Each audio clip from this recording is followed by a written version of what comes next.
Good, happy Monday evening. I'm Riley King, and welcome to the Riley King Newscast, right here on the Riley King Network. We have a lot of news to get to for this Monday evening, so let's begin. First up, Roderick Muntz appears in Rockingham Superior Court. The 79-year-old is facing 2 second-degree murder charges. Prosecutors say he shot and killed his wife over the weekend. Muntz pleaded not guilty. Autopsy results show Muntz's wife dead of multiple gunshot wounds to the chest. Happening right now in Wolfboro, New Hampshire, Bernie Sanders is holding a town hall event. Sanders making 2-day visit to New Hampshire. Sanders' campaign said he will hold 3 town halls and an ice cream social on Monday and Tuesday while he visits the Lakes region, Mount Washington Valley, and North Country. U.S. Senator Bernie Sanders is beginning his event right now at the Wolfboro Inn, followed by a town hall at the North Conway Community Center at 7 o'clock p.m. And if you want to watch that live town hall video, we have a link for you on the Riley King Network Facebook page. Investigation underway after shots fired in Dover. Confrontation between 2 groups leads to gunfire, police say. Let's take a listen to that video from WMUR News 9, Ray Brewer.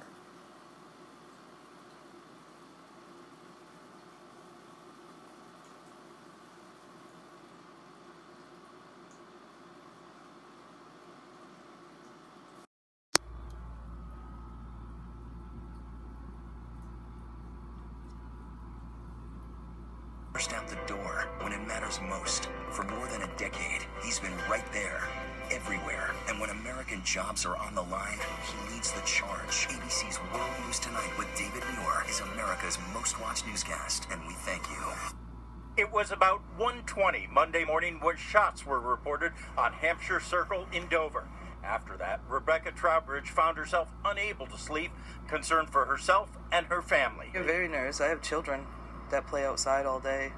Very nervous. And she was not alone. I was actually sleeping and I heard 3 gunshots and I heard a bunch of scream. Jessica Corbin says when she looked out her window around 1:30, she saw 2 cars she didn't recognize parked at opposite ends of the street. Then I saw a bunch of kids bolt across the road and they were screaming with some not so nice words, and they ran into the woods. And there was a confrontation between 2 different groups of people in the street, on Hampshire Circle. And during that confrontation, multiple gunshots were fired. At this point in time, we think it's at least 3 shots. Police say they have no reports of any injuries or property damage, and the investigation is continuing. I saw the 2 K9 come out and look around. There was also them doing metal detectors. They were going up and down the sidewalk. They went over into, in between the buildings over here. As for what led up to the shots being fired, at this point, police are still looking into the motive, but they are making progress. We've identified a lot of the people involved in those 2 groups. We haven't made any arrests yet. And clearly these 2 groups of people were familiar with each other. Police don't anticipate any further violence, but they say anytime shots are fired in a residential neighborhood, it's cause for concern. Reporting live in Dover, Ray Brewer, WMUR News 9.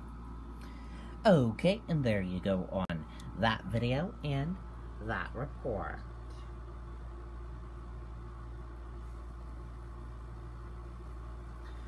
Northwood police investigate after homeowner says he shot at alleged burglar.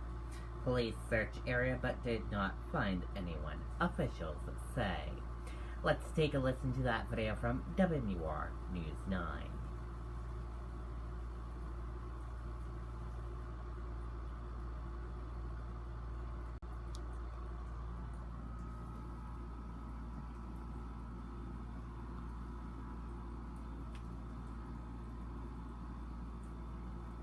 Have some more breaking news in Stratford County. Northwood police are investigating after a homeowner says that he shot at someone trying to break into his car. Police say the homeowner heard someone outside around 12:30 on Ridge Road.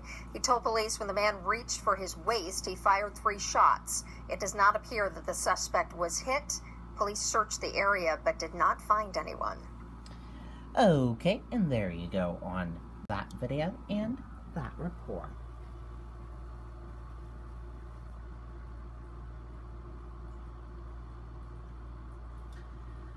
Officials release name of Rochester officer who returned fire at man. Police say Rico Chimpano died days after shooting himself in the head, authorities say.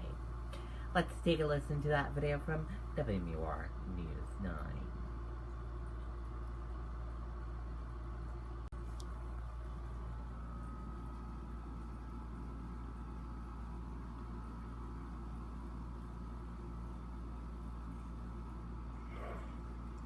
Breaking news this noon on a police shooting in Rochester. Investigators have just revealed that the officer who opened fire is Officer Thomas Seeger, but they also confirmed that Seeger did not kill the suspect. A cause of death report confirms that Rico Chanthapo killed himself after a police chase earlier this month.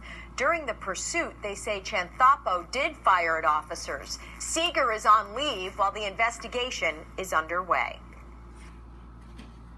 Okay, and there you go on that video and that report.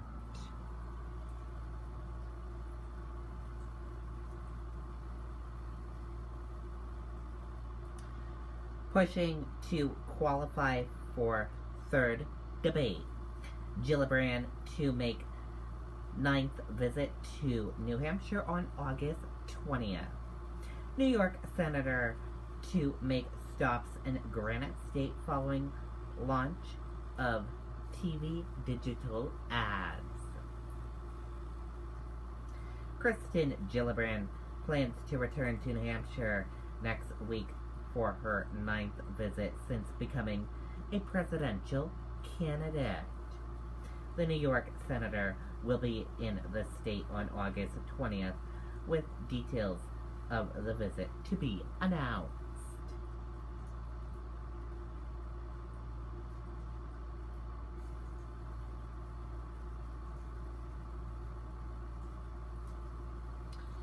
Donald Trump will be in New Hampshire this coming Thursday evening.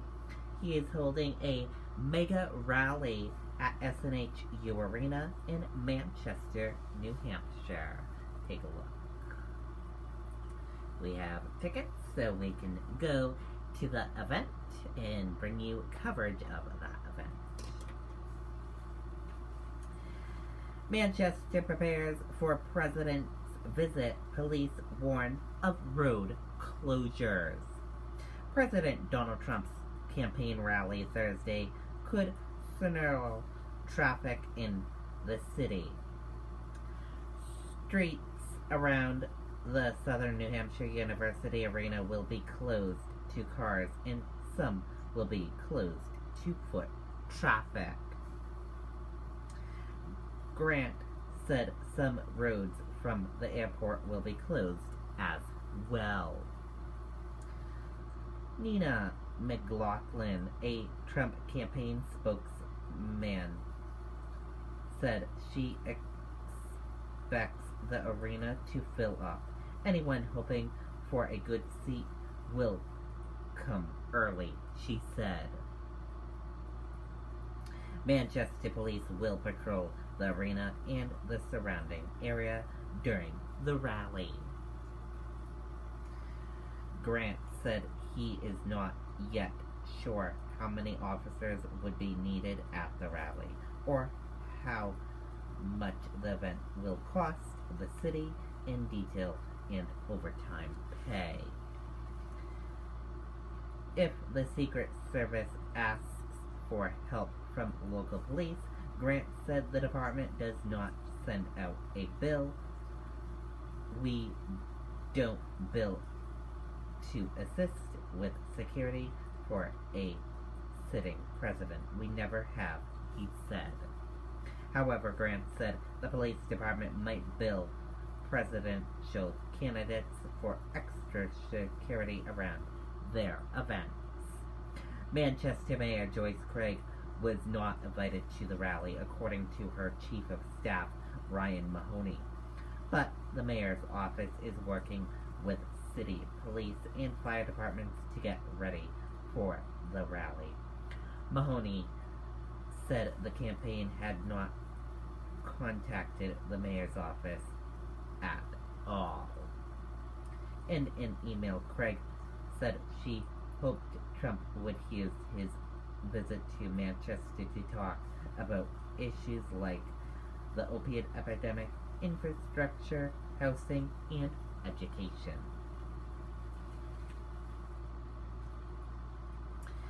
And rally seen as push to donors and volunteers. President last visit to New Hampshire was in March 2018. State Rep. Fred Duckett, Republican of Salem, has witnessed plenty of President Donald Trump's campaign rallies during his term as co-chairman of the Trump's 2016 campaign in New Hampshire. The rallies have been high energy and little unpredictable, he said. Whatever the president talks about, Dunk said he hopes the rally will rally up volunteers and donors. Dunk said New Hampshire is important to Trump's re-election campaign. Staffers have been here for 4 months, he said. Trump lost New Hampshire by fewer than 2,800 votes in 2016. He said, "We don't expect that's going to happen again." Trump is not scheduled to appear at any other events in New Hampshire before or after the rally, campaign spokesman Nina McLaughlin said. The campaign is organizing other events with surrogates. Fergus Cullen, a Republican who opposed Trump and served as chairman of New Hampshire Republican Party in 2007 and 2008, said he thought the Trump campaign was not paying much attention to New Hampshire. The president has not campaigned here since 2016. His last visit in March 2018 was an official one where he gave a speech about drug policy and called for the death penalty for drug traffickers. Cullen said Trump's children and Vice President Mike Pence have not campaigned in the Granite State and noted the only other Trump family member to campaign here was daughter-in-law Lara Trump. The rally will probably not convert any spectators, Cullen said, but it could make passive fans into activists or donors.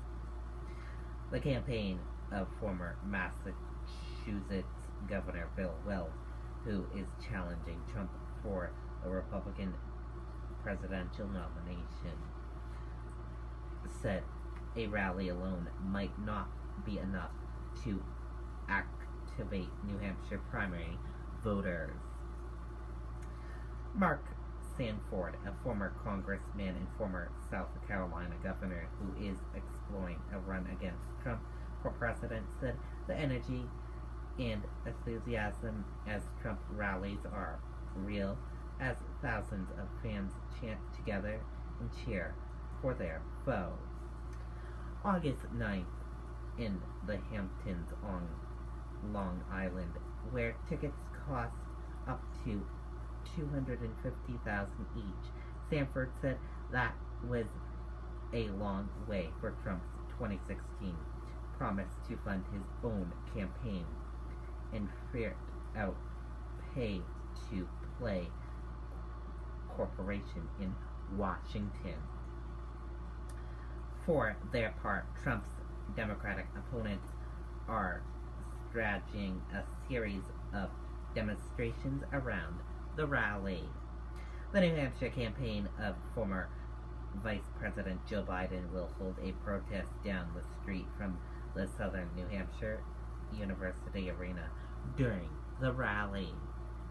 Former New Hampshire Congresswoman Carol J. Porter is hosting a vigil against hate speech and racism in Manchester on Wednesday, across the street from the arena where Trump will speak the following day.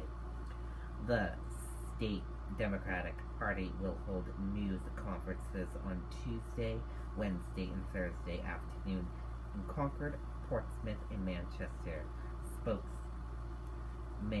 Holly Shulman said.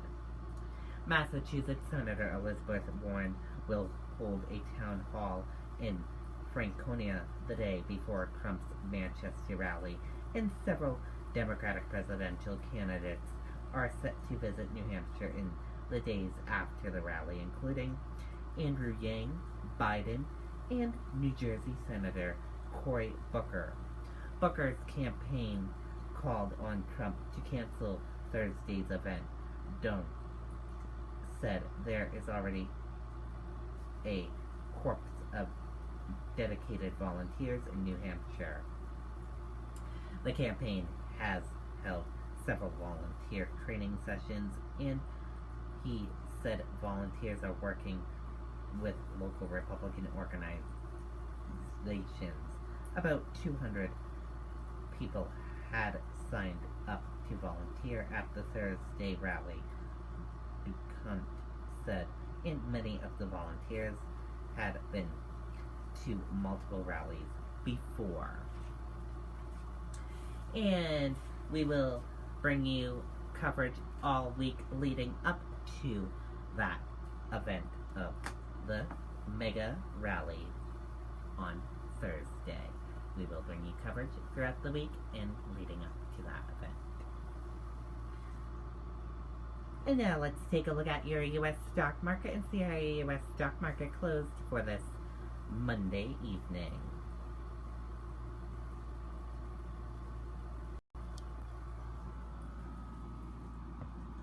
And here's a look at that U.S. stock market for all of you.